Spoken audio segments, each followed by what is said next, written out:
Hello everyone, my name is Mandi Lynn. I am the author of the young adult novel Essence, and today I just wanted to talk about the fact that I am first and foremost an author.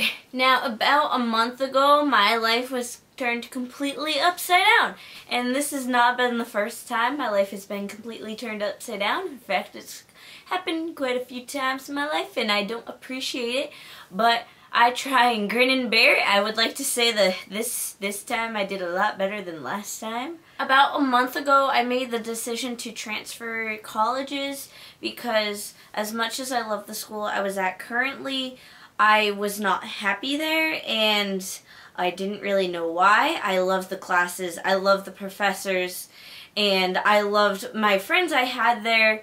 I had to switch around dorm rooms. I was struggling with my anxiety, and it was to the point where I was pacing my room, and I had to make sure I wasn't left alone at all. And I just wasn't happy, and I didn't realize exactly why I wasn't happy until I got home.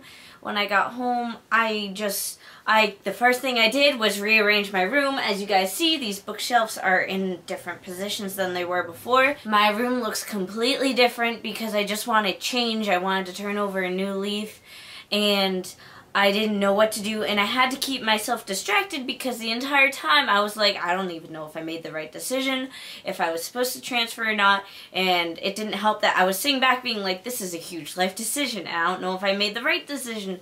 And now I'm sitting back and saying, yes, I absolutely made the right decision, because what was wrong before was that I couldn't pursue my dream of being a writer. When I was at a school where I had to live on campus, I couldn't arrange speaking engagements, I couldn't arrange book signings, and I had all this free time after cross-country season ended, and I didn't know what to do with myself, and that's when I started going downhill. And then I realized that I just didn't know what to do with myself anymore. It was winter, I was stuck inside, and I didn't know what to do. And then I came home after a lot of crying and hard decisions. I realized I needed to go to a school where I could commute and do speaking engagements, and since I've come home, I've arranged a speaking engagement at a library, and the newspaper is hopefully going to show up, and I have a book signing at Barnes & Noble, and I finally am starting to go to literary agents again, and I've actually had a little bit of luck. Not enough luck to be like, oh my god, I'm getting published, but enough to be encouraging. And frankly, I realized when I was at college, I abandoned my dream, and now it's 2015, and I'm feeling a lot better now.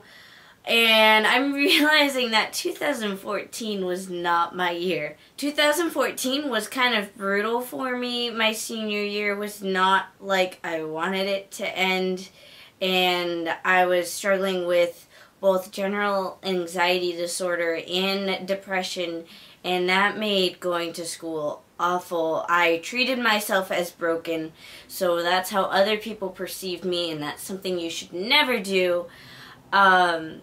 It got to the point where over the summer my mom was like, you don't have to go to college, you can take a semester off, you know, get yourself where you want to be and then go to college. But at that point I was like, no, I have to do this. And I'm so glad I went to the college I went to for that one semester, even though it was just one semester, because I learned so much. I got to be on the cross-country team. I learned that running is definitely a passion of mine, and I made great friends, and it was the hardest thing saying goodbye to some people. It was awful to say goodbye and realizing I don't know when I'll see these people again, if I'll ever see them again. And now I'm just at home, and I have somewhat of a job, and I make these videos, and I write books, and I go to college, and I am excited to be turning over this new leaf. But I'm just making this video to say I am first and foremost a writer, and I never want to forget that again, because I realize that if I don't write, my anxiety level goes from about here to like way up there where it's off the chart, and I don't appreciate that. And this is something I love to do, and I want to do it for the rest of my life. And 2015 is my year. 2014 was definitely not my year. That was the hardest year of my life I'm not saying it was all bad. There were some really great memories in there, but it was a very hard year for me, and I just had to get a handle on myself again. And now that I have that, 2015 is going to be a lot better. I just have this feeling big things are going to happen, and I hope you guys are along for the ride. Thank you for watching. Thank you for listening to me. And as always, subscribe because there are going to be a lot more videos on this channel.